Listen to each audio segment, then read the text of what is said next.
What's up?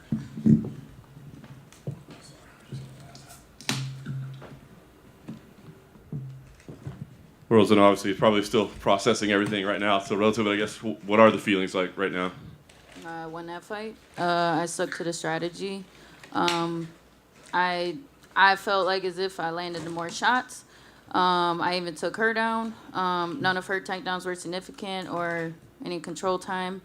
I mean, she hit me with, I'd say, one good punch. And then maybe another time, like her forearm clashed into my nose at some point as we were like both standing up. But other than that, maybe a couple low kicks, but I didn't feel them or anything. So I felt like I did the damage. I controlled the fight, and that's. I'm proud of myself because I stuck to my strategy. That's because I know that, like, in all of Carla's fights, she just baits people in and she tries to get people to attack her. So it's like, no, I've been in slugfest before. I've gotten my nose broken. I've stood there and shed blood in the octagon. So it's like, I stuck to the strategy. And she didn't really have any offense. She was whiffing at air the whole time.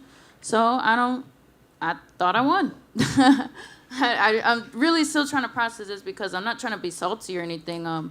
I feel like there's something to be learned from each loss. I feel like I could have maybe. There was moments where I wanted to capitalize a little bit more and be a little more offensive in moments, but then every time I would step, my foot would slip. So I had to be a little more safe. So that's the decision I made in that moment. But like I said, I'm an exciting fighter. I'm a finisher. I have one of the highest finishing rates. So I don't think that I was getting the booze. I'm pretty sure that was Carla. As far as, I don't know. I obviously I want to have exciting fights, so that does kind of sting a little bit too. So I don't know. Yeah. I know you say you're proud of yourself for sticking to the game plan, but because it was kind of like, relative lack of, was there any part along the way, round 3, round 4, where you're like, maybe we got to get out of this game plan because we're not necessarily, we don't know that we're scoring points. There just wasn't a lot to No, I knew I was scoring. I knew I was touching her. I mean, there was some times I was missing, but it was because, I just, I don't know. I felt like I was scoring. And so there was like I said, there was moments where I was like, okay, here's my opportunity to counter attack a little bit more, but then my foot would slip on the canvas, slippery octagon, and one little mistake against Carla, and she's just gonna try to take you down the whole time. So, but I don't know. I thought I won that fight. I don't know. Last thing for me, I guess you're still going to want to process everything, but I just wonder, so what do you think you do now? Do you campaign to have this fight again? Do you maybe look at other matchups that make sense? Do you take some time off? What do you think the play is? I mean, I would do a rematch. I feel like, I felt like I was stronger everywhere. So, I don't know.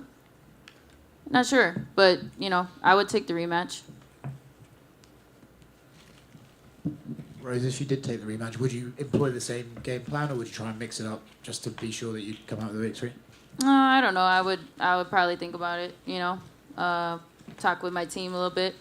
And that's the thing too, is like you stick with the game plan, but you also gotta realize when you're in there, sometimes you make on the spot decisions. So I wouldn't say for sure. I can't predict the future. Hey, Rose, over here. Yeah. Did Trevor tell you anything that strayed away from the game plan headed into that 5th and final round? Did he tell me anything? Did he give you any advice that maybe wasn't on par with the game plan that was headed in? Did he tell you anything different?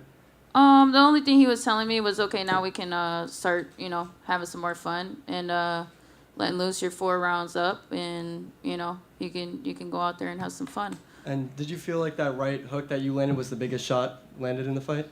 I felt like I hit her a few different times, especially overhand right. I remember landed super clean. I don't know. I have to go back and watch it, but I do remember, landing a nice uppercuts and, even some of the punches that weren't like super solid, but were just keeping her at bay, just like making contact. I felt like I was not just making the damage, but also controlling the fight. So I don't know. But yeah, I still gotta ruminate over this a little bit because, like I said, I hate sounding like this. I hate sounding salty. Like I lost, you know what I mean? Like fuck. But at the same time, like it's just what makes sense to me right now. And of course, you're still processing everything, but immediate reaction. How different are your emotions and your thoughts right now compared to how they were in 2014 when you were defeated by Carla? Yeah, I didn't feel like she defeated me this time. I genuinely feel like, yeah, she was better than me that night. You know, the first time we fought. This time, I don't know. Like, I still feel like I'm the best. I mean, I took her down. Like where's her wrestling at? You know what I mean? So, yeah, I mean, she did take my back, you know, like for a split second. She did, I want to say she got 3 takedowns. But like I said, boom, like, is that really a takedown if I'm just touching my butt for like 1 second? I don't know. You know what I mean? I had a good, like, wizard whip, like, Lastly, I don't know. Lastly, Joe Rogan in D.C., and somewhere in the middle of the fight, they were talking about how you went right at Joanna Jędrzejczyk and how she's an amazing striker, and you were very respectful of Esparza's wrestling. So when you were a little bit, you know, feeling her out, was that just completely out of respect for her wrestling? Were you lowering your stance, waiting for her to, you know, make a shot? Yeah, that's all she's trying to do is take you down, you know? So it's like, why, if that's her game plan, you know, why play into her game plan? I mean, she's literally all she does is just wait for people to rush at her. I mean, you saw what she did to Jan. Jan just ran right at her. Why would you run right at her? That doesn't make any sense. You know what I mean? Maybe there was a little bit more opportunity for me to be a little more aggressive in moments, but like I said, you know, fuck, my foot kept slipping on the canvas. So, you know, I still, I like hearing myself talk right now. But yeah, so I don't know. I forgot what I was saying, but yeah, and like with these other strikers and stuff, I mean, even I think Whaley had more success with her takedowns against me because she mixed it up, you know, a little more, and I also didn't really respect her wrestling like that. Whereas yeah, Carla, I really respect what she does in there, but at the same time, only so much to the point where it's like I don't see how you become the champion like that. But I don't know, like I said, I hate sounding salty. Thank you. Hi, Rose, over here. Yeah. What words of encouragement would you give to your teammate Justin Gaethje after his loss? Yeah, I kind of saw the end of that fight, and I don't know. I would just say all of this kind of just seems like part of God's plan too. So, like I said, I know that there's something to be learned from this. So I'm not like totally upset, and I know with Gaethje, definitely that's very like heartbreaking, especially with. Yeah, just with how, you know, the weight cut and all that, like, whatever was happening with all that stuff. I had a really fun week, but at the same time, it's like, man, like, yeah, what can I take away from this? It's definitely going to probably take me a second. But, because, yeah, it's very frustrating, but at the same time, you know, there's got to be some takeaway, some learning lesson. So, some way I could get better from this, and sure, Gaethje, I don't know. At this point, I'm just trying to process my own shit right now, you know. But I love him. Rose, here in the back. Yeah. I know you feel you won and the rounds were close and stuff, but can you fathom anyway Carla got 4 rounds from one judge? I think that was surprising to some, that's surprising. I thought, okay, maybe, you know, like, I don't know what you could count. Like the low kicks, the low kicks weren't even hurting me. Like they really didn't do anything. The takedown maybe, but I mean maybe was I don't know, maybe just like all of her attempts, but I stuffed all of those. Like I mean I don't know how many times she attempted to try to grab me, but really it was really I don't know. I don't get no credit for good defense. Like, like I think maybe just the judges wanted to see like a slugfest, like it was, you know, maybe previous fights or something, and so they weren't appreciative of, you know, good strategy and stuff like that. But like I said, I'm always in exciting fights. Like I can't have like a strategic fight. Like I gotta fuck up this face, you know? Like, no, fuck that. Rose, as the fight's going on, was there any surprise on your part of the lack of adjustments from Carla, that she was just going with the same game plan round after round? Yeah, that's what she does good. She's consistent. And that's what I look to add to my game plan. I thought that was going to help me be a better champion to round off my skills, you know. But, you know, she does what she does. And like I said, I have respect for what she brings, you know, to the table. But at the same time, like, that's not the type of champion like that that I think is, I don't know. I think it's good to be able to do that, but like that's literally all you do, you know. But I don't know. I guess it takes some mental fortitude and to be able to do that and not really care about, you know, any of that stuff. Cool. Thank you, guys.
What's up, guys? All right. The attendance tonight was 17,232, 15th consecutive sellout. The gate was 6.13 million. We broke another arena record. The only transport tonight was Tony Ferguson. Performance of the night, Chandler and Andre, and the fight of the night was Royval and Schnell. They all won 50 grand. Congrats. Too soon on an update for Tony at this point? Yeah. Okay. Yeah, I don't know anything about Tony. Other than that was the most vicious knockout I've ever seen. Yeah, no doubt. Any updates on Cowboy as well? Obviously, that fight got pulled. Have you heard anything more? No, from what I hear, he got food poisoning. Went to some taco place last night and got food poisoning, and apparently it was really bad. Like, he had really bad food poisoning. They tried to give him an IV, and it didn't work, and so we're trying to move the fight to another date. I was going to ask, so you want to keep that matchup together? We're going to try to. We'll see. I think Lozon wasn't too confident that the fight. He's down to do the fight, but he doesn't think that Cowboy will want to make 55 again. Incredible main event, obviously, as long as it lasted, back and forth. I mean, I guess just your initial thoughts on, like I said, a great main event. It was what I expected. It was what you expected. It was what we all expected. Two seriously bad dudes going at it. And Oliveira proved tonight, he's the best, man. He really is. Can you give us your thoughts on this whole weight fiasco and him losing the belt and just, I guess, It's a nightmare. I mean, it's a nightmare. We were just talking about it in the back there. What we need to do, we have this issue where guys come out and they'll start checking the scale the night before, and, all the Europeans and guys from other parts of the world do kilos. So they all start fucking with the scale to look at kilos, and who knows? There's so many moving parts to this beast of a machine that we run every week. And, we got to have a security guard in there where the scale is now. And, it's something we're going to have to do. Is there any thoughts from you or the rest of the staff on his status as champion, right? I mean, it's your belt. I mean, if you want to give it to him, you can give it to him, right? And that's what you said, like when it was Ally Quinto was going to fight for it, and you're like, yeah, we don't care if he beats the guy, we'll give him the belt. Well, listen, he's the guy. He's the guy. He didn't make weight. We have rules. He didn't make the weight. He doesn't. The belt is vacant. But I think, I'm sure in the minds of the media and fight fans, Oliveira is the champion. But technically, he's the number one contender now. He's the guy. But clearly, whatever the next title fight is, he's on one half of it against. 100%. Okay, fair enough. Your thoughts on the co-main? Not quite the excitement level in the co-main event that we had in the main. A bit of a frustrating watch, I guess. What were your thoughts on that one? Yeah, it was a weird fight. Seemed like they didn't want to engage. I think there was a total of 6 punches thrown in the first round. So that's a tough one. It happens sometimes. Rose was just here. She said she thought she won. She wasn't sure why. I mean, did you think that it was more competitive or that Rose may have won? I don't even know, man. I started zoning out halfway through it, so I don't know.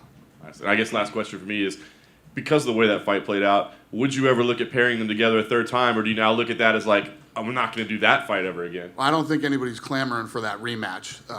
We'll have to figure something else out. Listen, Rose is one of the best. She's always going to be there. We'll see what happens. You got.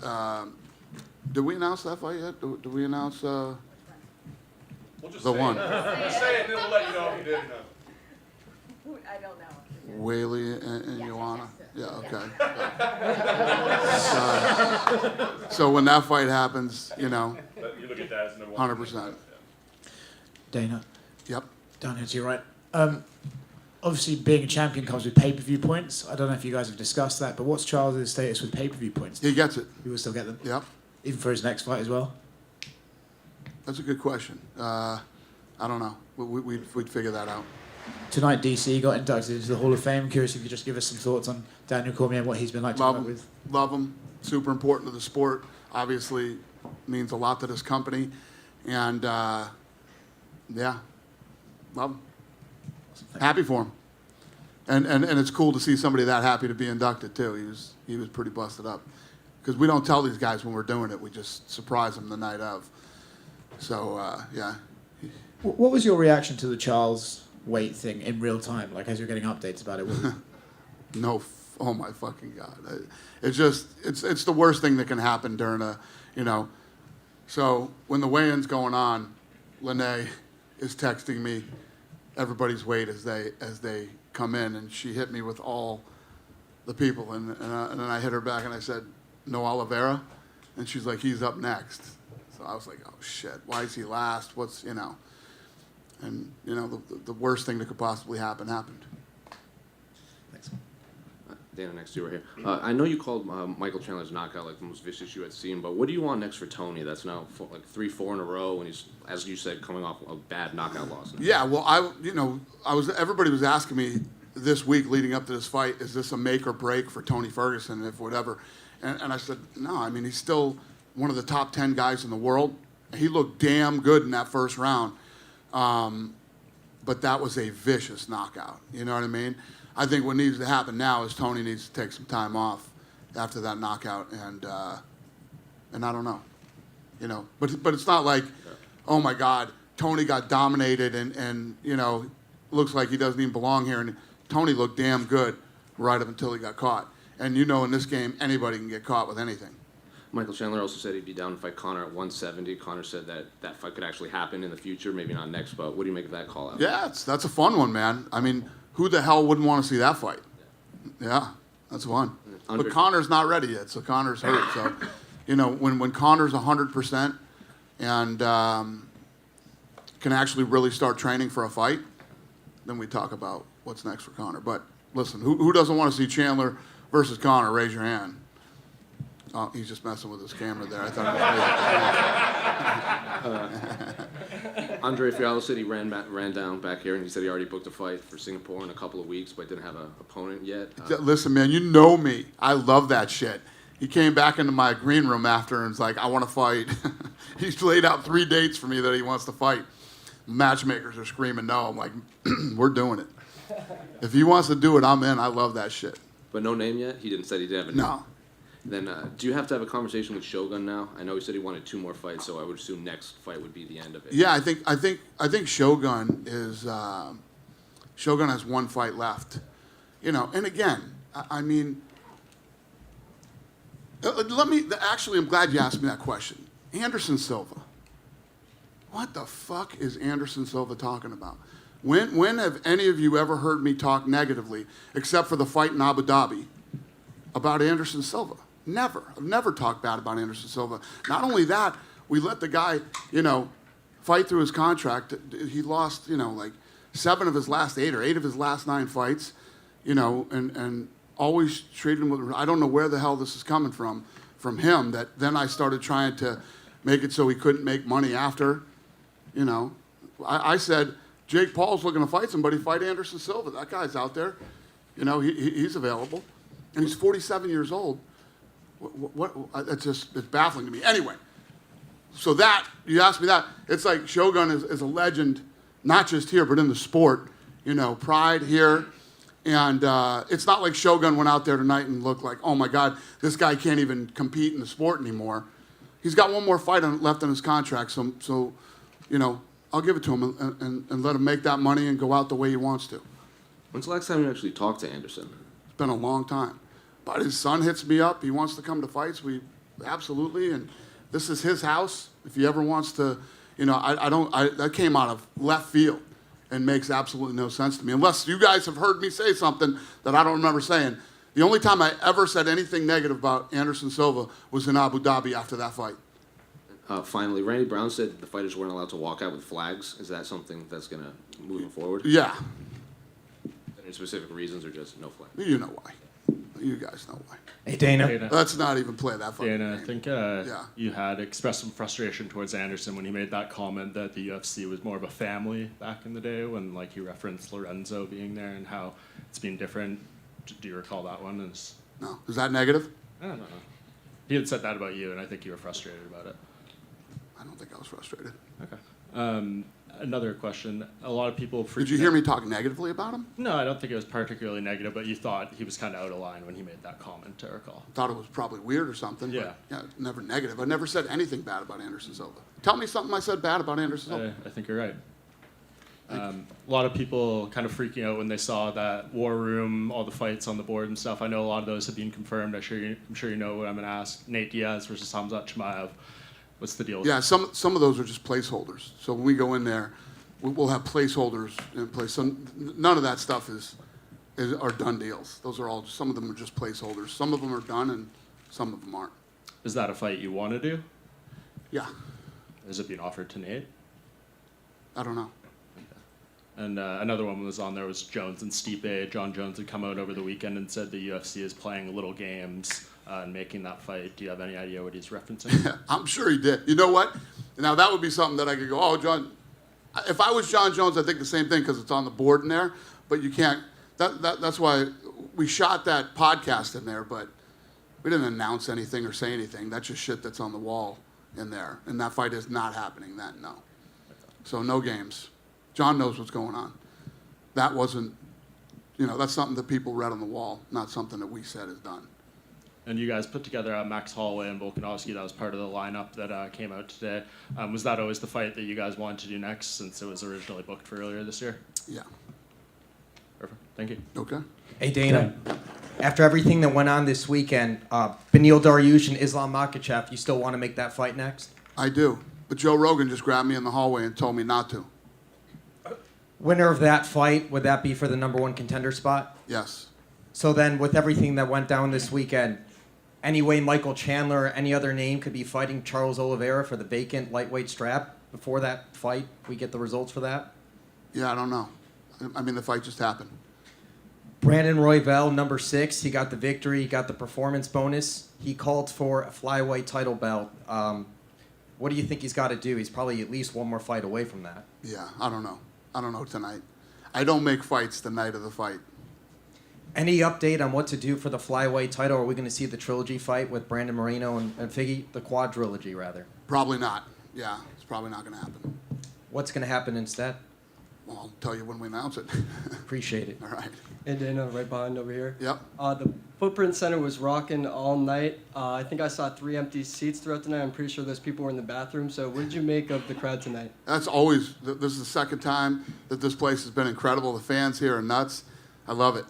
And after Trinaldo's fight, he said that he stopped aging at 33. Are you ever surprised when he comes out, he's 43 years old, and he looks like he has a lot left in the tank? Were you surprised by his performance tonight? Yeah, no, I wasn't surprised, but no, the guy's a savage. Thank you. Yep. Dana Duckney from Fox Sports Australia. Hey, buddy. How's it going? Just back on that Volkanovski versus Holloway trilogy fight. How important is that to Volk's legacy, considering that there was so many question marks over the decision win last time?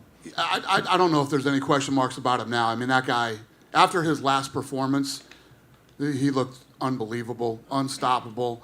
And, it's one of those things as you continue to win and you continue to feel comfortable in there and you continue to feel like this is your house, you only get better.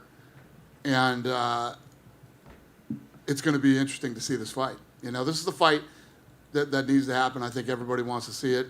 It's arguably his toughest test he's had in all of his defenses since he's been champ, and it could be the defining moment in his career where it's like, let's not discuss this again. Let's never have this conversation again. He wants 3 fights this year. How likely is that to happen? Very likely. If he wants 3, we'll definitely get him 3. And he's indicated he wants to move up to lightweight at some stage. Who could we see him fight in lightweight? Because I don't know. He's right up there in the pound for pound rankings. If he continues to win and dominate that division, and he wants to move up to that division, he could take on the champion. Straight away? Sure. Champion versus champion. Yeah, because it's a pretty stacked division. Yeah, it's a nasty division.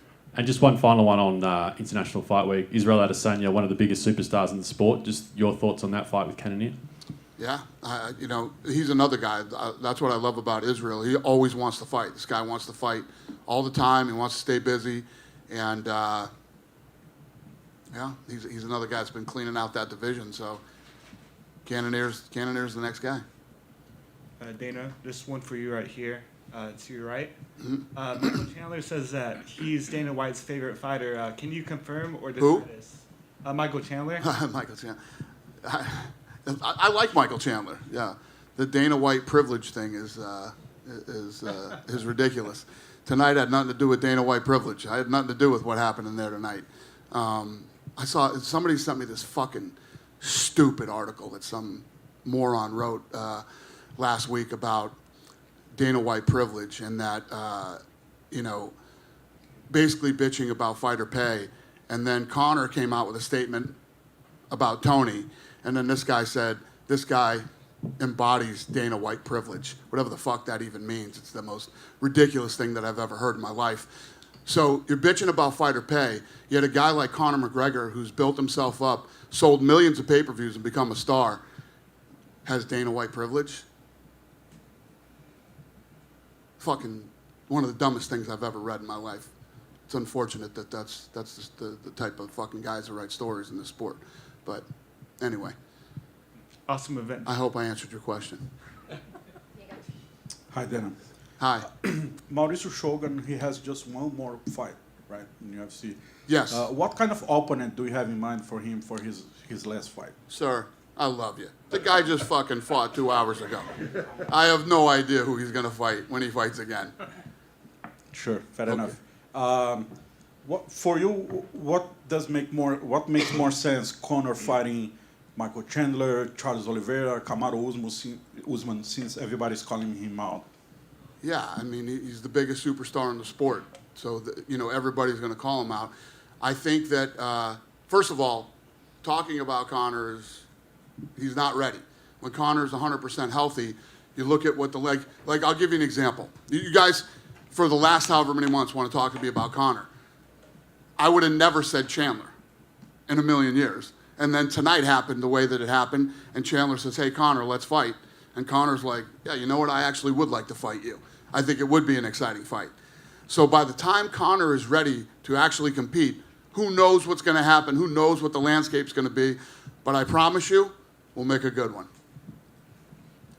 And Dana, right back over here again. Yeah. If you were, for some reason, to listen to your friend Joe's advice and make Makhachev versus Oliveira, is there a potential for a Dariush Chandler matchup? I haven't heard many people speak about that. Is there? Would that matchup interest you? I don't know, brother. I don't know. When I get up here after a fight like tonight, I'm not even thinking about that stuff. Tuesday, we will get back into the war room. We'll put some shit on the board that might happen. We'll put some shit on the board that will happen, and we'll figure it out. I don't know tonight. But, I'll give you this. I'll be honest with you. I get it. Listen, who doesn't think Dariush and fucking Islam is a great fight? I mean, it's a fucking killer fight. I would love to see that fight to see who the number one contender is. But I'm not going to lie. After tonight, I don't mind, I'm like, I wouldn't mind doing Islam versus, Oliveira either. So we'll see what happens. We'll get in the war room and argue about it and figure it out. Thank you. Thank you. Dana, do you have any updates on when you are planning on going to Salt Lake City? Yeah.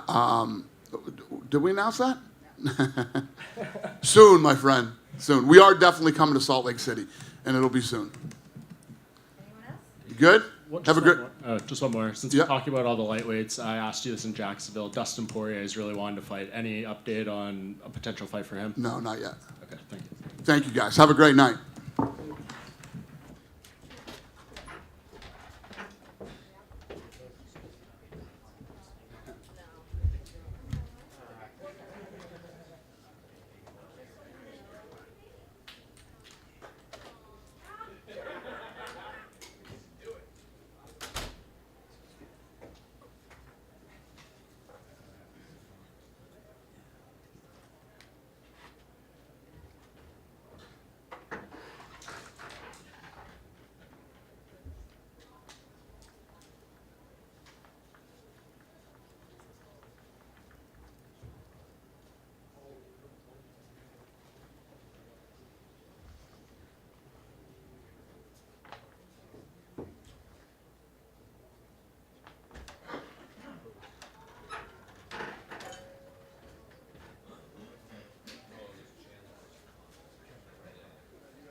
Well, Mike, obviously everybody was indeed entertained, but just That's right. I guess it's my thing now. just talk to me. I mean, listen. I mean, Tony looked, I think, better than anybody thought he might. So, how did you think that first round was going? And did you feel like you were getting tested maybe than you thought you were going to be early on? 1,000%. And I think that's once again why I always go back to why we love the sport of mixed martial arts. I mean, was I supposed to beat Tony? Absolutely. Was I supposed to steamroll him in a lot of people's eyes? Absolutely. Was I a big favorite? Absolutely. But anything can happen in 4-ounce gloves while your heart's beating through the roof and you're in a packed arena here in Phoenix. And Tony is who we thought he was: awkward, rangy, unorthodox. And I made the same mistake. I came in with a right hand, pulled out, and got caught with something. So we're gonna clean that up. Would they say maybe not a biggest surprise in the fight, but you just feel like maybe it was your own execution, or was there something that he did that you were like, oh, we were not expecting that at all? I think y'all have said, hey, is it your goal to fight tooth and nail and be in these big wars? And obviously, I got a wife and 2 kids at home. I want to be the champion. I don't want to just entertain the fans. So I think I wanted to have a little bit of a feeling out process. And obviously I got hit, but I was trying to get my feet underneath me, honestly, with just finally standing in front of Tony, who I knew was going to be somewhat of a test when it came to how awkward he was, and he's skilled, and it was going to be really hard to get out there. I was hitting him with some pretty decent ground and pound as well, So, dude's a tough dude. The kick is one of the greatest knockouts we've ever seen. Anything you drilled, anything you thought might be there, or just something you saw in the moment? What happened? I don't even know if I saw it in the moment. I think my body just moved and foot to face and just a couple backflips. No, honestly, I was talking to some people. I think sometimes the fights materialize exactly how you want them to. Sometimes you stay within your normal box of what you always use, and it works. Sometimes it doesn't work. And sometimes you throw something that you never, ever thought you would ever land, let alone knock someone out with. So it's not something that we train. I think I have the best kickboxing coach on the planet, Henry Hooft. But we don't train a lot of front kicks, I will tell you that. And mainly the reason is because I told Henry, I don't want to do that, man. It hurts my toes. So my right foot is a little bit sore, and I'm a big baby when it comes to my feet getting hit. So didn't train it, but it landed tonight. At the time you cut the epic promo, you hadn't had a chance to see the main event. Now that you did see the main event and how it played out, I guess give us your thoughts on what you saw there, and does that kind of change which way you want to go more, 170, title fight, etc. Man, shame on all of us for ever doubting Charles Oliveira. Gaethje had him hurt. Oliveira had Gaethje hurt. And when you get on the ground with Charles Oliveira, he's going to submit you, except for me. I was able to get out of it. But I think, man, there's something, is there not something satisfying about watching Charles Oliveira blossom into who he is? I loved Justin Gaethje's kind of synopsis of him, that, back when he was unreliable and missing weight, which obviously this, that was before this, but he was unreliable. He had a spotty record. He couldn't be relied upon to string together good performances. He was a boy back then, and now he has become the man that is Charles Oliveira, the champion that is Charles Oliveira. I lost to him, but I think we have unfinished business. I got into this sport to become the champion. I got into the sport to wear 12 pounds of leather and gold around my waist, and I would love for it to say the UFC on it. So that fight with Conor, obviously, I'm serious about it. I don't think you're going to be hard-pressed to find somebody who doesn't think I'm one of the most exciting guys on the planet now. And I think I've proven that numerous times now. Conor needs a big fight to put butts in seats, to sell pay-per-views, and a fight at 170 would be a lot better than 155. I guess last thing for me, we know you do want to take some time off. Obviously, you want to go be a father and a husband. But knowing that those are 2 massive possibilities for fights, is there a date on the calendar that you say, hey, I will fight by then? Or are those fights big enough that you'd end the vacation short if you had to? I mean, what's the plan? Yeah, I would definitely the Conor fight. I would end the vacation.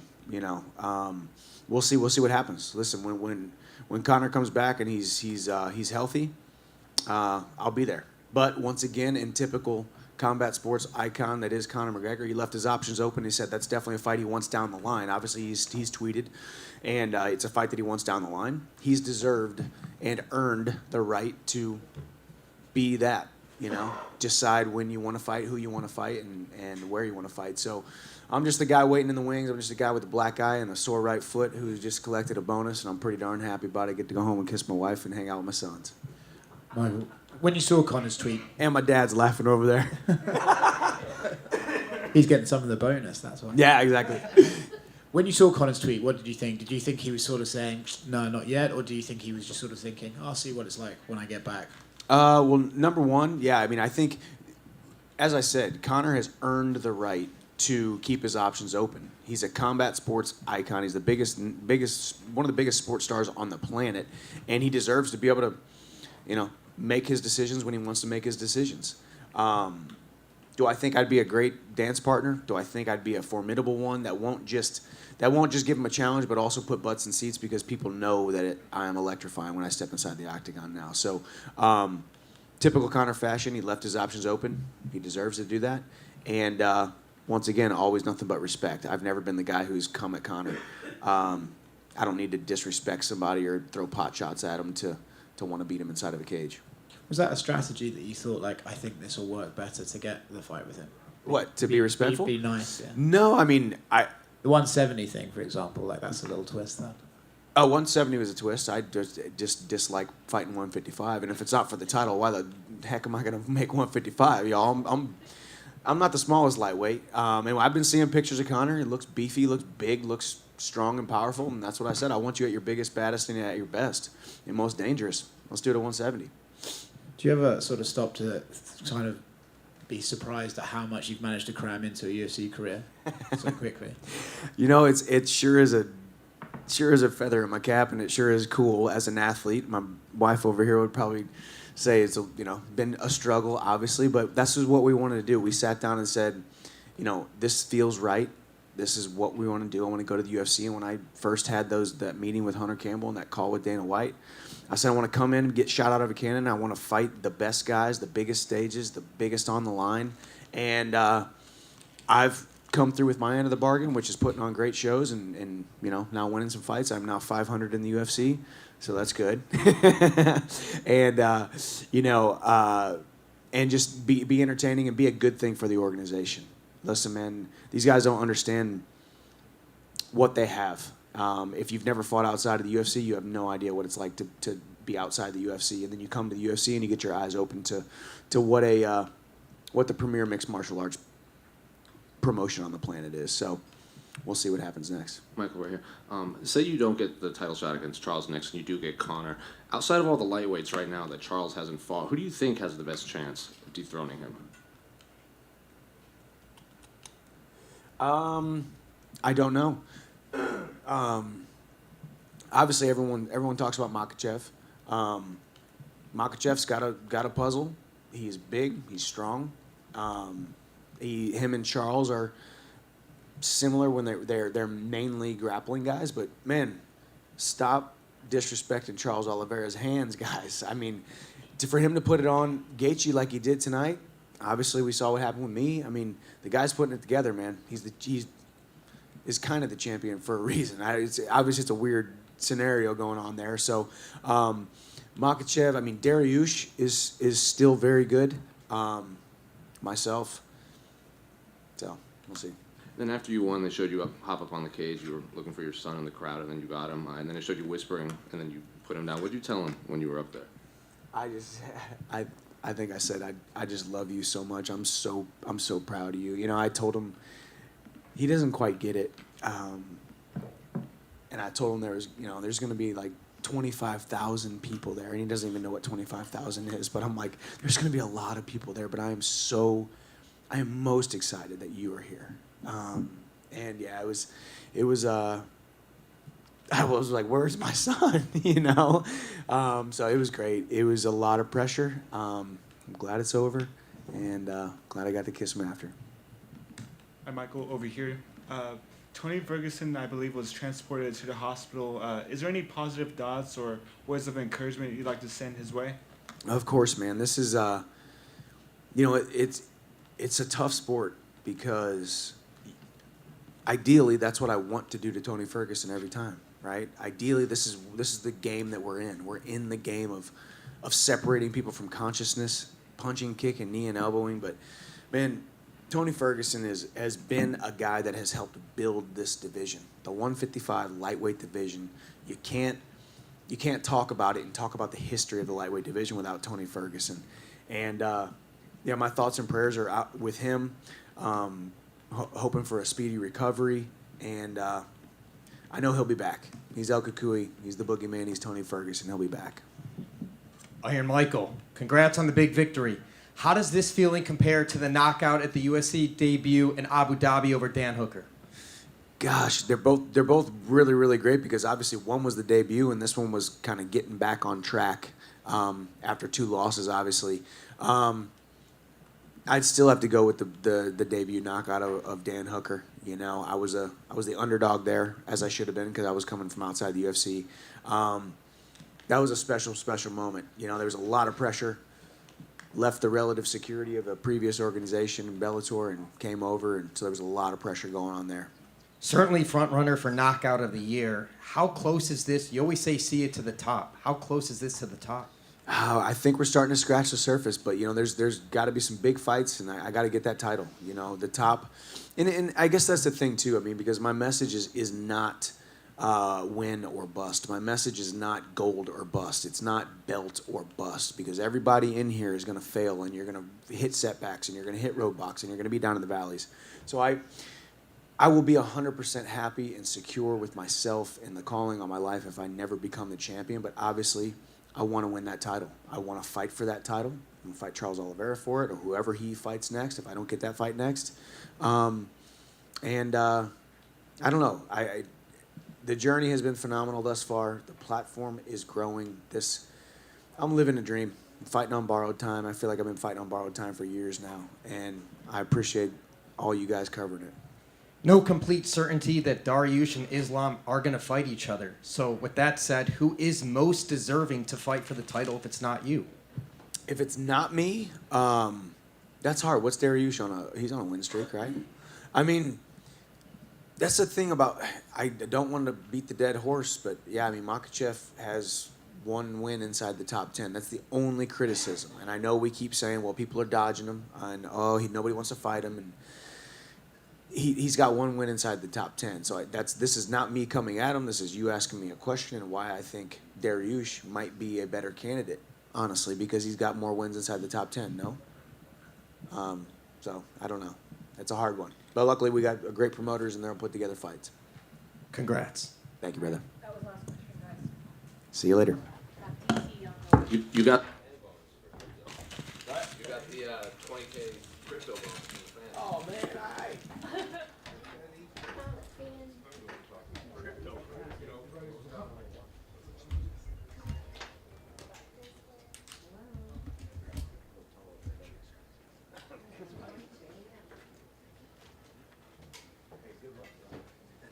Kick to the face. Hey, don't let DC tell you guys that wasn't perfect. There was no technique in that I champion heard kick. him on the broadcast talking about it was bad. I definitely said it. There wasn't no Anderson Silva. He's out here hating. It was better than Anderson Silva. It just wasn't as technical, but that was the greatest front kick knockout we've ever seen. Unbelievable. Easily the greatest front kick knockout we've ever seen. Unbelievable. Well, DC, congratulations, of course, were in order for you as well. Hall of Fame, and it looked like, you got pretty emotional when it was right out. So I guess can you just take us back to that moment? Like, did you instantly realize? When did you realize what was happening? What was the emotion? So when they said let's welcome the next member, I don't know if do they normally do 2 modern wing athletes or something? They don't, right? So I saw Habib, so I had no idea. I thought it was going to be Habib. And then I saw my back on the promo I did years ago, and I kind of threw my headset. Rogan looked like, what just happened? Then he looked up and saw what was going on, and he was like, oh my God, congratulations. So it was a bit of a surprise. I don't know how they kept this from me. Well, that's what I was going to ask. I think a lot of people are like, he knew. He's on the broadcast team. He had to know that. No one told me anything. They let me talk about Habib going into the Hall of Fame before the show. And I was like, because Habib and I compete in everything. And I was like, well, you're in the Hall of Fame and I'm not, so congratulations, champ. And little did I know, a few hours later, I was going to be getting the invitation. So Now you can take that back, right? And Well, yeah, he's still undefeated, right? So it's like I don't have him yet. I guess can you just sum up what it does mean to you? I mean, I'm sure it's still kind of processing. You weren't, ready for it, but to know Hall of Fame, you know what I mean? You can't ever take that away. What does that mean? I always said things like heroes and champions, they fade, but your legacy stays forever, and this is a part of my legacy, right? Even when my days are gone, and my kids and my kids' kids can always take their kids to Vegas and see their dad in that Hall of Fame. Right? Like, to be remembered is a truly, truly special thing. And I think with this, it's like the icing on the cake of a lifetime of things that I've been able to accomplish. It's very special. Obviously, you'll have time to put together a speech and a lot to talk about. But I guess just as you sit here now, what is it that you want people to remember? If there's one lasting memory, one lasting thing about you as your legacy, how do you want to be remembered? I fought hard. I was never the biggest. I was always the smallest. And I made do with what I had. Right? I wrestled my ass off. I fought with all the tools that I was blessed with, cardio, and just hard work. Like, if there was never anything given. I never cheated. I mean, obviously, I was outside of the whole thing where people think I touched that towel, but people still believe that, which is so stupid. I don't know how many times I have to tell you I didn't touch the towel. But outside of that, there were no drugs tied to my legacy. There was no questionable things that I did outside of people unjustly accusing me of touching the towel. It was there. Who doesn't touch the towel when it's there? DC, just curious about your job tonight. When the co-main event is playing out, how hard is it to sort of commentate? And Well, Rose and Carla are gonna be pissed off at us because we just had to kind of call it like it is. No one is above criticism, and that fight was to be criticized. Here's the problem, right? If you're Rose Namajunas, you go home and you are really disappointed because you kind of played chance with your championship. Because in those first 3 rounds, I don't know how anybody judged it. I don't know how any judge, listen, John Anik, who is literally one of the smartest people I know, goes, the very last scoring criteria is octagon control, which no one ever gets to. Tonight, that's the only way that they could have judged those first 3 rounds and given them to Carla. wasn't a fun experience. It wasn't. It's just a game of chance, and I just didn't quite understand how either corner could feel confident in their advice to their athletes. It was a rough one to watch, and I think that first fight, the takedowns really froze Rose. Because on so many occasions, she's given us tremendous performances. Congratulations on the Hall of Fame. Thank you. DC, congrats again, champ. I wonder, has anybody special reached out to you over the last few hours since this news went public? My son texted me immediately. My wife, my kids, they all texted me. That is the thing. All my coaches, my manager, everybody, all the people that I love the most, all the people that played a part in me doing this. I always said, it takes a village to build a champion. And I had a village. I mean, I lived in Bob and them's house for a year, and I wrecked his car on multiple occasions. But I just kept working. And, to Coach Hav and Leandro and Bob and my manager, Dwayne, it really was, it took so many people to help me. I mean, Cassandra's sitting here, and her and I fought daily in their house because I was such a mess. She's like, you're eating Carl's Jr. again. So really special thanks to my nutritionist because they actually got me down to 205 every time. So it really took a village. I know in these type of moments, we're gonna make you get reflective. So I wonder for you. I mean, you start late in this journey. Obviously, you had the whole Olympics and everything. I was almost 31 years old when I started doing this thing, which is crazy. Did you exceed your own expectations? You're a Hall of Famer. I mean, it's the highest honor that we can ever achieve in sport, right? I didn't have this dream as a kid, so this came late. I was almost convinced to fight. And then once I started to do it, anytime I have a goal to chase, I do my damnedest to try to be the best that I can at it, whether it's fighting, now it's commentary. I want to be the best in that space. And so I worked tirelessly. And I was lucky because I had some great coaches. I had a lot of people that loved and cared about me that allowed for me to get to where I went. I mean, guys, we have 2 Hall of Famers in 1 year from the same gym. Think about the level of coaching that we got inside the walls of the American Kickboxing Academy. It's like nothing else. A lot of things had to go right for me, and they did. But then last one from me. And partners, right? Cain Velasquez, who's now faced with the worst possible situation. He carried me to heights I never thought. And in all my biggest moments, he was right next to me, right? So now as he is on this journey and in this fight that he's in, I try to support him as best I can.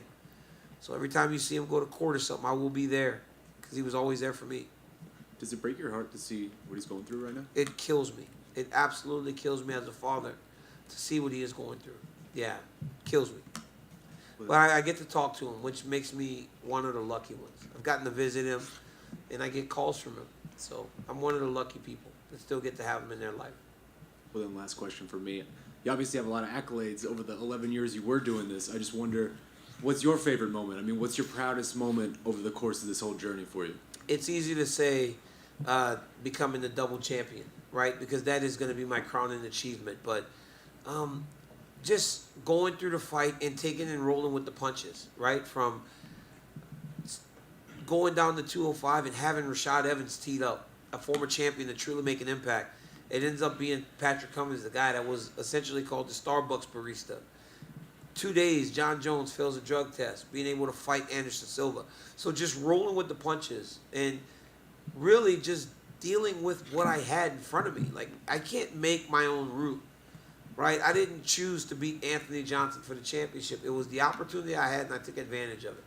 So just really being able to adjust. And I think in this career, if you can adjust, you can accomplish some truly great things. But, yeah, after all that, becoming the double champion was pretty fucking cool, too.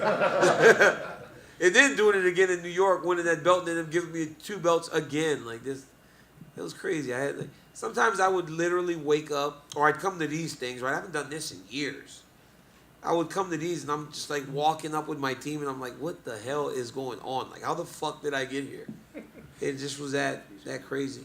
So nice you had to do it twice. Congrats. Thank you. Hey, DC, over here. Congratulations. I don't know if we're supposed to stick to Hall of Fame questions, but how did it feel to get the crew back together and be with Joe Rogan and John Anik for the first time since January? That was nice. Being back with the guys was nice. We call the pay-per-views for a reason, right? There's a chemistry between John, Rogan, and I, and it works. And when they put us together, you didn't know if it would. And there are a lot of people that probably don't like it.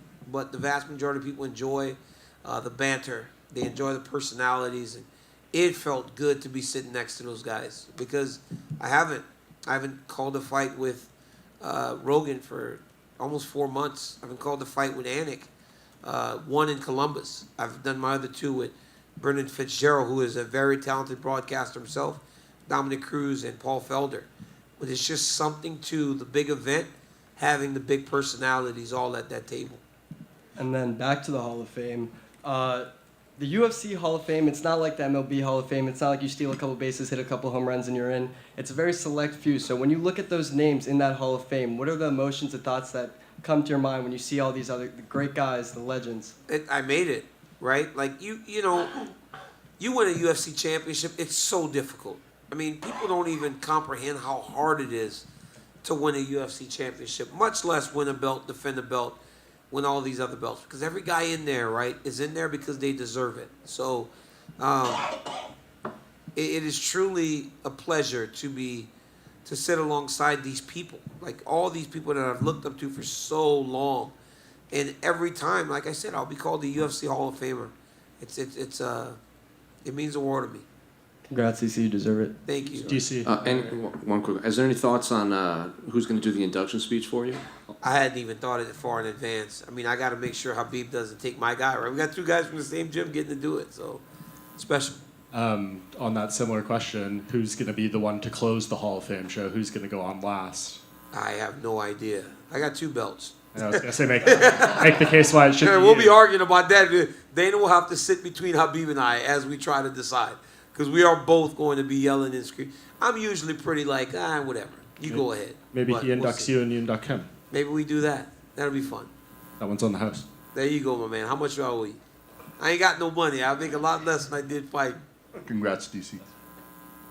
For some of us who weren't hearing the broadcast, how would you describe that 3-minute madness between Gaethje and Oliveira? Listen. The lightweight champion of the world has a name, and it's Charles Oliveira. And my God, how good is that dude? It's insane what he is. We sit there like flabbergasted, like, what happened? I just talked to Dana as he was leaving. I go, dude, what happened to Charles Oliveira? Like, how did he become this? Like, that's all you can ask. Is like, how did he become this guy? He is legitimately one of the best fighters I have ever seen in my entire life. And we have seen dudes like Anderson Silva, George St. Pierre, Khabib Nurmagomedov. So when you start calling one of the best you've ever seen in your life, that is high praise. But he gets hurt, and he's also got some built-in traps, right? You hurt Charles Oliveira, you got to take a step back, because if you jump on him, dude might submit you. So it was a very telling thing in the finishing sequences. Justin Gaethje hurts him, has to let him up. But Charles lays there for a few minutes, covers a little bit. Charles hurt Justin, jumped right on him, went to punch him and missed. Immediately takes his back. But if Justin goes and does that and misses, next thing you know, Charles is on his back.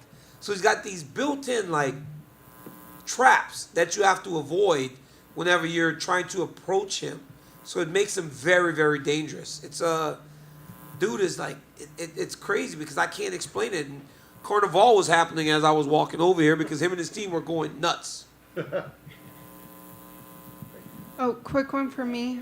Congratulations. Javier Mendez just wanted me to relay a message to you and let you know he loves you. He's very proud of your very well-deserved induction. Yeah, he's a man. I love Coach Jav, and I wish he was still there whenever it happened, because Bogoy fought early, so they probably took off, but it would have been nice to hug a person that was there the entire journey. I hugged Cassandra, but having Jav there too, like, Cassandra gave me the huff and puff. Yeah. But no, like Javier, like just, the hours in the gym and just the training, it's his gym. It was his gym. They gave us a home. Whereas her and Bob gave me a house and a home. That's his gym, and he opened his doors for me, and he's always been such a special part of my journey. I love him. All right, thanks, guys.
Carla, congratulations. I mean, I'm sure you're still kind of soaking it in and processing it all, but just give us the emotions as you sit there right now. Oh my gosh, It really hasn't completely set in yet, but I'm just so excited and happy and can't believe after all these years that, I have the belt back. It's amazing. Does the feeling compare to the first time, or is it? I mean, it's obviously, like you said, it's been such a long journey to get back here. Is it somehow maybe more special or more sweet to you? It's really hard to compare the two because they are both such an amazing feeling, and I went through so much to get the belt both times. But for sure, I would definitely rank getting the belt both times as the top 2 moments in my life. Fight wasn't necessarily the most exciting fight that we've ever seen, so I guess if there's a sour point, it might be that. But what is your take about just how the way the whole thing played out? That's always a bummer. You always want to put on a show for the fans, so it's unfortunate to be a part of a fight like that. But I felt that I was putting the pressure on. I felt that I was coming forward. I was the aggressor. I was holding on to the center of the octagon. So at the end of the day, I did what I could, and I tried to fight my fight. But fights go like that sometimes. I think a lot of us were pretty uncertain what the judges' scores were going to be because the rounds were so close. How did you and your team, were you scoring as you went along, and how confident were you that, okay, yes, we are banking these rounds? In my head, I felt that, just being the aggressor and, it would look better to the judges. But in fights like that, you never know how the judges are going to view it. So, at the end of the day, I was not 100% sure what was going to happen when they called my name. As the fight's playing out, and obviously you're both staying disciplined and sticking to your game plans, was there ever a part in the latter stages where you're like, we've just got to get crazy and get aggressive, or did you think, let's stay with what we're doing? I felt that I fought a smart game plan. I felt that if I would have gotten too wild and too reckless, I could have set myself up for, to be a highlight reel. Rose has incredible timing and placement on her strikes. She's had some awesome head kick finishes and drop people and punches. So, I didn't feel like it was a smart person to get reckless with. Yeah. Do you think you'll ever cross paths with her again, or do you think at this point, we've seen it twice now? It's hard to say what the future holds because I never even thought that we would be fighting today. But you never know, and I'm down for whatever the UFC has in store for me. Nice. The last thing for me, Dane always says we're not making fights right away, but he did say, hey, Zhang and Joanna rematch kind of looks like a number 1 contender fight to him. Does it look like a number 1 contender fight to you as well? And do you have any thoughts on that match? I would say it's definitely like in the mix as the number 1 contender fight. That or Marina Rodriguez. I mean, obviously, we fought before, but she's been on kind of a tear since we fought a few fights ago, and she's had some dominant wins over some really great fighters. So I would definitely put her up there. Congrats, champ, right over here. First of all, I have to ask, is that belt going to make an appearance at the wedding next week? Oh, most definitely. I'm going to walk with this belt down the aisle as my something new. Super excited about that, yeah. Are you really? I am. It's going to be wrapped around my wedding dress. And the face isn't busted up at all? Oh, my gosh. I mean, at the end of the day, I was going to fight the fight, and whatever happens, so be it. But I can't say that I'm not happy that I'm not going to. I didn't get busted up for the wedding. As this is developing, as the fight's going on, were you finding yourself surprised almost by Rose's strategy, the hesitance to engage? I definitely was a little bit surprised. I thought she was going to be a little bit more aggressive. I wasn't surprised necessarily at the game plan, because I had kind of watched a similar fight like with Andrade, where she kind of stayed on the outside and picked her shots. But I felt that she was a little bit more aggressive in that fight. But the takedown can definitely make people a bit weary, and I felt that she wasn't really committing much. So I've been a part of a few fights like that in the past, with people who are worried about the takedown. So, I can say I'm surprised, but not totally. When she was in here, seemed pretty adamant that she thought she won. And so I'm just curious for your response to that or your reaction to that maybe. To win a fight, I feel like you have to do a lot more. You have to be more aggressive. At the end of the day, it could have been anyone's game because, let's be honest, not a lot happened. But I felt that, I was holding the center of the octagon. I felt like I was really trying to push the pace and come forward with my strikes and my takedowns. So, to really say that, hey, this was my victory, I feel like you have to do a bit more. Well, then last one from me. We talked about it a lot in the lead-up, but this is now the longest gap between UFC championship reigns in the history of the promotion. I just wonder what that means to you to now have that and own that and what that says about you. Oh my gosh. Honestly, that is one of my most proud accomplishments because I think that says a lot about me, as an athlete that, it's easy. It's not easy to even get the belt ever, but to kind of maintain at the top of this very, very difficult division in the biggest promotion in the world, it's not easy. This game is tough, and to still be here almost 8 years later, winning the belt again, I'm super proud of myself. Congrats again. Thank you. Carla, right here. Congrats. Did you think coming in when you guys were game planning this that you would be able to win on one judge's scorecard 4 rounds only in this entire fight, getting 2 takedowns and having 22 seconds of control? I definitely did not expect the fight to go like that. It's not the fight that I was hoping for. I thought to get the win, I'd have to solidify more takedowns. But, I've been a part of fights like that before. As I said, like when I fought Michelle Watterson, it wasn't, I was expecting more takedowns, but she kind of stayed on the outside. And not as much happened in that fight as I wanted either. But, it was kind of like a similar outcome. I feel like if you want to really get that win, you got to stay busy. What do you think that says about your growth, that you can win a fight like this when it plays out like that? I mean, this fight was almost contended on the feet the whole time. So, I think it's like, hey, everybody, like, I got striking too. If I need to pull it out the arsenal, like, I have it and I can use it if need be. And last thing from me, we talked about potentially the Joanna and Wally winner fighting. Would there be something, beautiful about you defending your title for the first time against Joanna again and wanting to, set things differently in this title reign?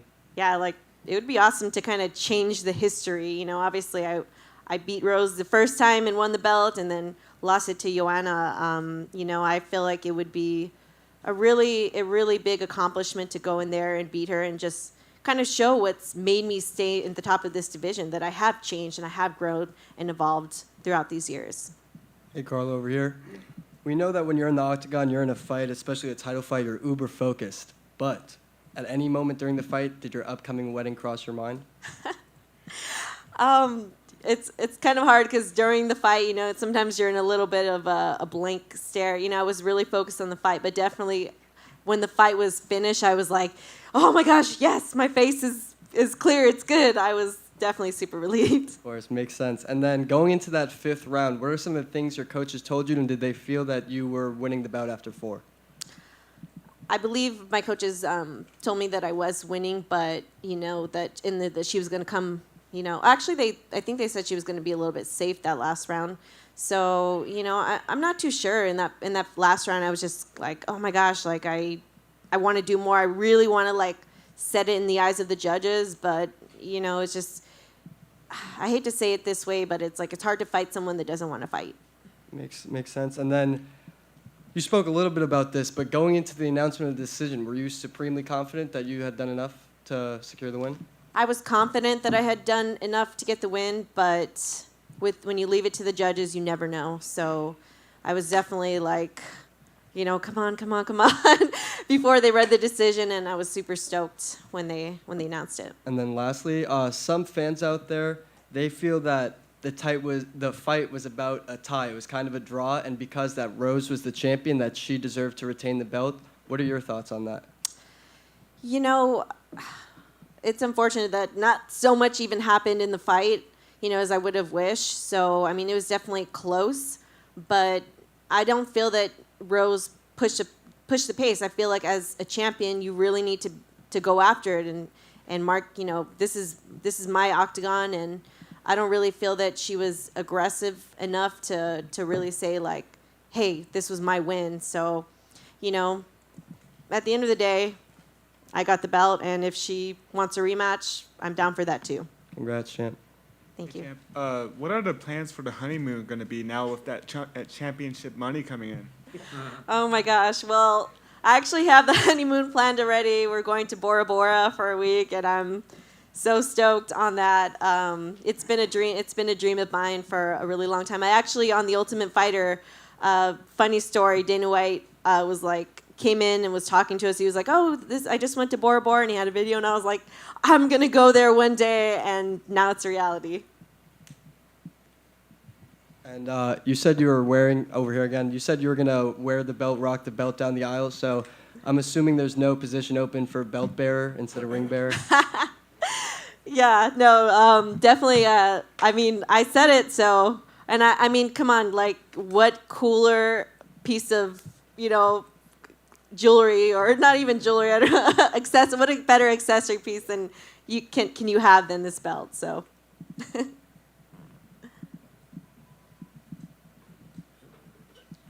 Thank you.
tem uma expressão aqui que é você parece. Tá faltando algo aqui, não? There's something missing here, right? Tem uma expressão aqui que você está parecendo $1 milhão. Alguém que falou, você está parecendo $1 trilhão.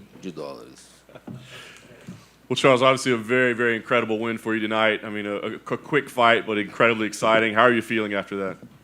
Charles, obviamente uma vitória muito importante para você, uma vitória rápida, mas uma vitória muito importante. Como é que você está se sentindo? Feliz demais. Feliz demais, vem aumentando meu legado, mostrando que o quanto que a equipe e a gente vem trabalhando em busca de um sonho gigantesco, uma vitória, uma finalização, aumentando esse legado de finalizações minha, mostrando, né, que realmente o campeão se chama Charles Oliveira. Just way happy. Just the fact that the work that the team puts in, that it paid off. You think that we will always work on submissions, and to see the legacy of submissions as well, continuing to keep on. It's still going, meaning that the work the team has put on really paid off, and it just goes to show that the champion has a name, and it's Charles Oliveira. Can you give us an idea how difficult the last 24 hours were just for you to stay focused? I mean, with everything happening, it just seems it would be very easy to get distracted and lose focus on what you have to focus on. Você pode dar uma ideia para a gente como é que foram as últimas 24 horas? Porque seria muito fácil com tudo que aconteceu você ficar distraído, você perder um pouco o foco. Mas como é que você manteve o foco com tudo que aconteceu? Só olhar lá para trás. É um time gigantesco, uma equipe gigantesca de pessoas que me amam verdadeiramente. Sabem que a gente bateu o nosso peso na quinta-feira e me deixaram tranquilo. Mandaram respirar, sabendo que a gente tinha um trabalho gigantesco para fazer, que era vir aqui e vencer, aumentar esse legado, né? Só não está aqui, mas o campeão se chama Charles Oliveira, a gente vai pregar isso o tempo inteiro. Ah, quando eu lutar de novo, eu vou defender o meu cinturão, eu sou o campeão. All I have to do is just look out back. It's an enormous team. It's a great team that's always behind me. That's always been supportive. That always said, you're gonna keep on going. You're gonna keep working on this. We were all sure that we actually made a weight on Thursday, so that it's in our hands. We're just not going to take that away from us. And I went into the octagon today to defend my title. We're going to defend the title. I don't have to get it back. The name of the champion is Charles Oliveira. We all know that. Fight started. Justin was very aggressive. He tagged you a couple times. Was kicking the legs. I guess how were things playing out early on? Was it as you expect? Luta começou bem agressiva. O Justin foi para cima de você, pegou você algumas vezes, também pegou você com os pés, também chutou. Como é que você viu esse começo de luta que foi agressivo e foi desse jeito? O que aconteceu? Foi como eu falei, ele é um cara que anda para frente, eu também só ando para frente, sou igual um tanque de guerra, só ando para frente. Não tem o que falar, ele vai conectar golpes, eu também vou conectar, mas a pergunta é, quem queria mais, quem quer mais? Não adianta você bater, você tem que aguentar apanhar para você bater também. Essa é real, eu queria mais, sabe? Como eu falei, o campeão se chama Charles Oliveira, ninguém vai tirar isso, eu sou o cara iluminado. I said this, that he's a guy who pushes forward, and I always push forward, and I knew this was going to happen. It was a matter, I'm like a war tank, I keep on moving forward. I knew that I was going to get hit, I knew that I was going to get him, but as I said a couple of times, who wants it more? And it all came down to who wanted it more. And that's not going to change. I am enlightened, and the champion is Charles Oliveira, and that wasn't going to change. I'm sure you'd like to just go dominate the fight without getting hit, but is there something kind of sweet about being pushed, about being tested, so you continue to answer those people who say that you can't be pushed like that? É claro que você gostaria de ganhar uma luta direto, só simplesmente metendo porrada e ganhando a luta, mas tem um valor, é uma vitória mais doce você ganhar sabendo que você tomou umas pancadas, e especialmente para falar para aquelas pessoas que acham que você não consegue se recuperar das coisas e que você conseguiu fazer isso. Isso, na realidade, a gente deixa o recado para a divisão, né? Charles Oliveira é um problema para a divisão, né? Essa é a real, eu sou um problema para essa divisão. Sou um cara centrado, iluminado, sei de onde saí, aonde cheguei, aonde quero chegar. Não, sei de onde eu saí, aonde estou e aonde eu quero chegar.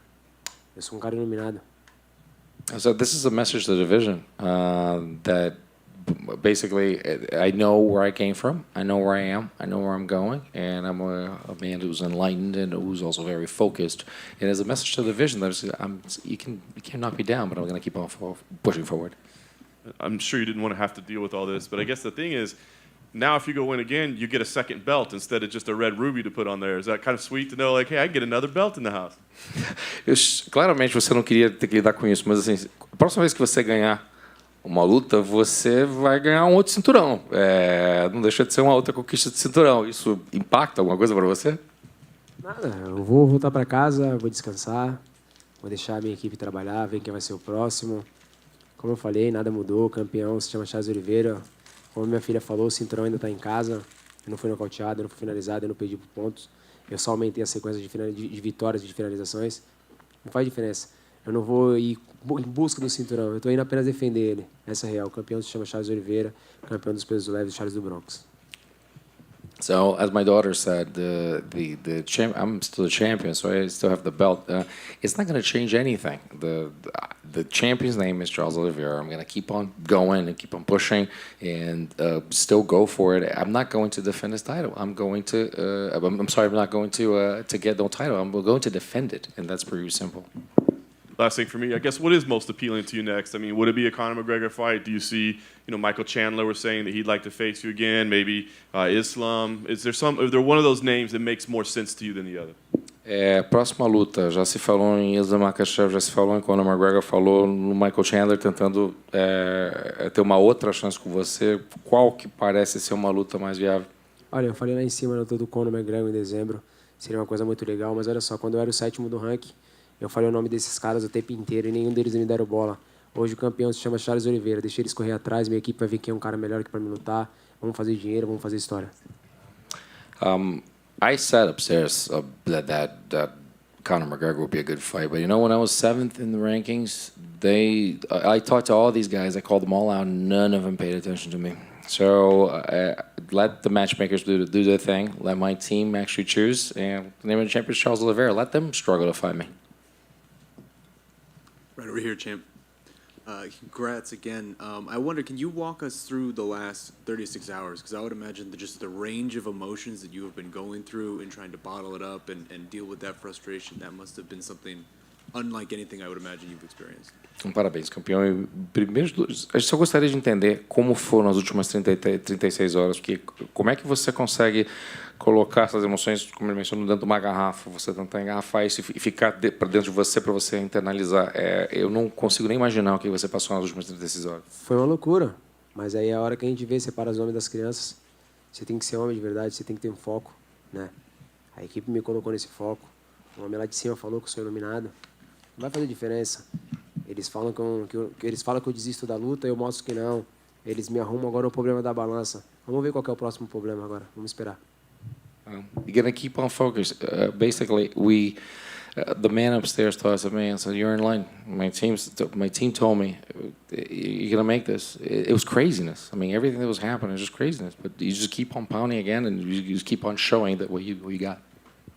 I would imagine there's a level of satisfaction that comes with this too. With Justin, a lot of what he was saying in the lead up is something you've heard a lot of this is a quitter. He's quit before, he'll quit again. And once again, you were hurt, you were knocked down, and once again, you persevered. I would imagine there's a level of satisfaction that goes with continually proving these guys wrong over and over again.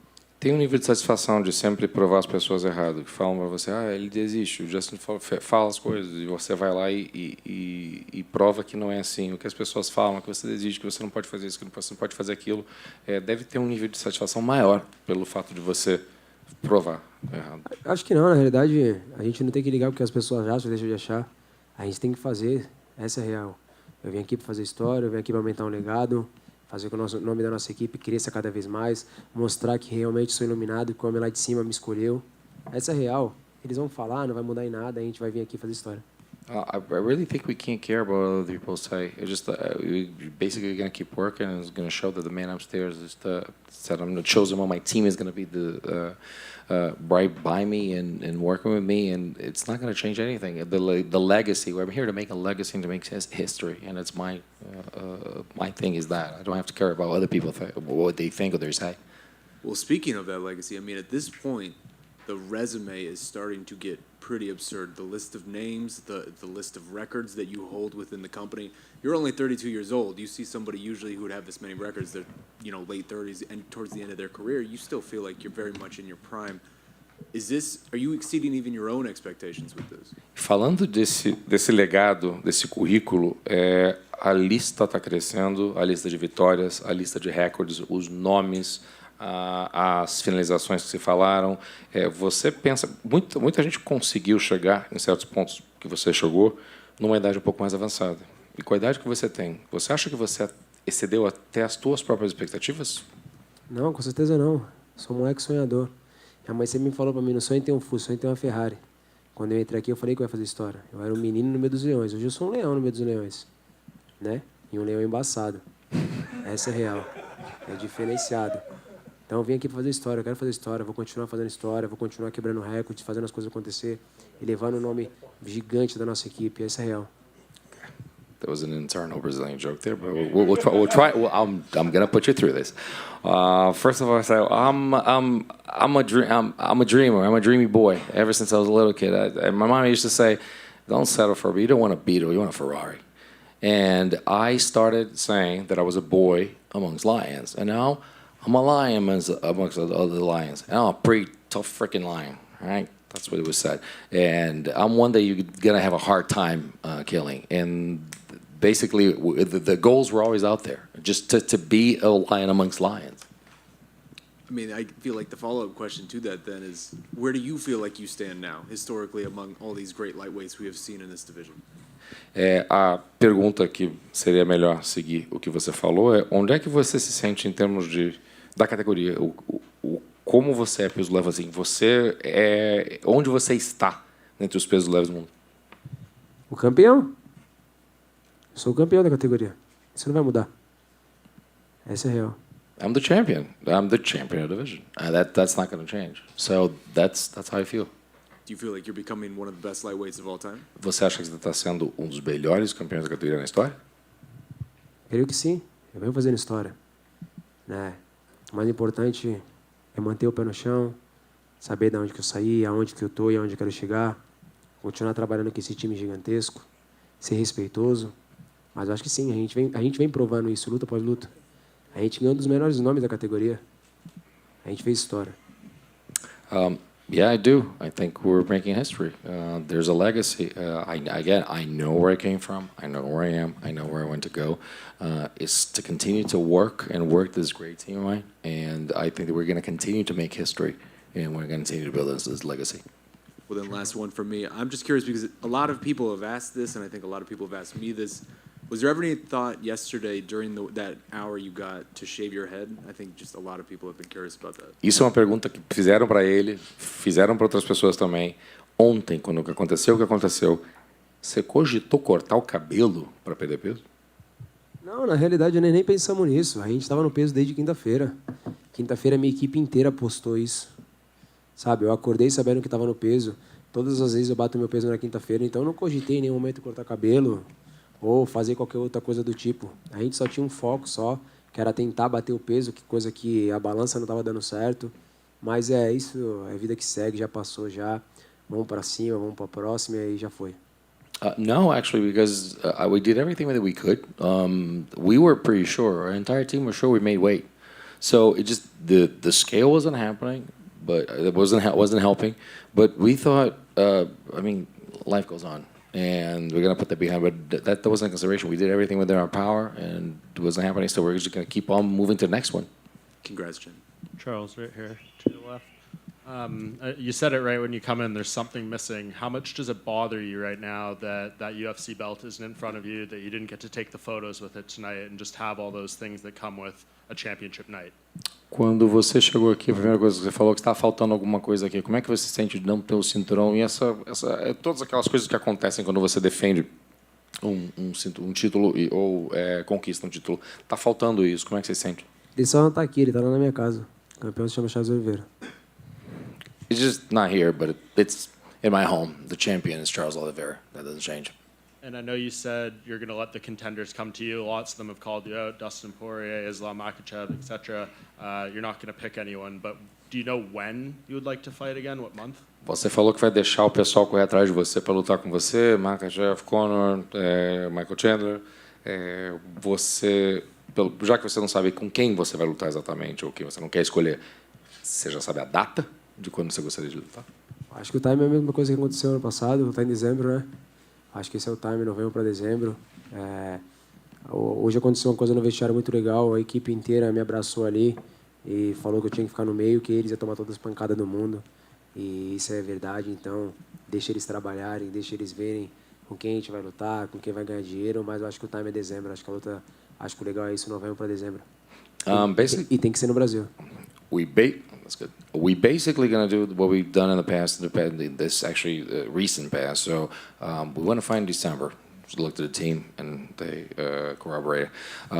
We went to find December. It went to rest a little bit and continue with that same timing. I think that's the best. And by the way, it's going to be in Brazil. And last thing for me, I'm just curious if you happened to see Michael Chandler's knockout of Tony Ferguson tonight, and if so, what you thought of it. Por último, você conseguiu ver o nocaute do Michael Chandler em cima do Tony Ferguson? Se você conseguiu ver, o que você achou?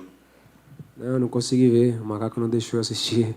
Falou que eu tinha que focar na luta, eu tinha que focar na minha luta, na luta dos outros. E aí eu parei de olhar para a televisão e foquei simplesmente na minha luta. Just before, I need to apologize. I actually forgot something before. He said that a beautiful thing happened with the team today. They actually they got around him. He was put in the middle of all of them. They actually rounded him up. They put him in and said, "We are going to take all the hits for you. You're going to be in the middle. We're going to take the hits all for you." So I just wanted to apologize. That was something I forgot. Você pode responder de novo, por favor? Não, eu não assisti, porque o macaco mandou eu focar na minha luta e não na luta dos outros. No, I didn't watch it because Macaco over there actually told me not to watch it, to focus on my fight, not other people's. Hey, Charles over here. How do you feel like your style matches up with that of Conor McGregor's? And do you feel like he's lost a step after watching his last couple bouts? And do you view him as an easy payday? Como é que você vê o teu estilo de luta contra o Conor McGregor? Você acha que ele talvez tenha perdido um pouco o fio da meada pensando nas últimas duas lutas, e isso seria pagar uma grana mesmo? Na realidade, não tem que achar o que dele, né? Tem que achar o que eu acho. O que eu acho que eu vou vencer qualquer um desses caras em nome de Jesus. Quando é um cara duríssimo, com certeza ia me dar muito dinheiro, ia aumentar meu legado. Eu tenho uma filha para criar, nós temos uma equipe gigantesca para fazer acontecer e a gente precisa de dinheiro, então com certeza será uma luta muito boa para mim. I don't. It doesn't matter what I think or I don't think. It's just I think that I'm gonna beat this guy if I need to find out. I'm gonna beat this guy in the name of Jesus, and I have a daughter as well to provide for, and it'll be a great payday, great for my legacy as well, and that's what the fight would be all about.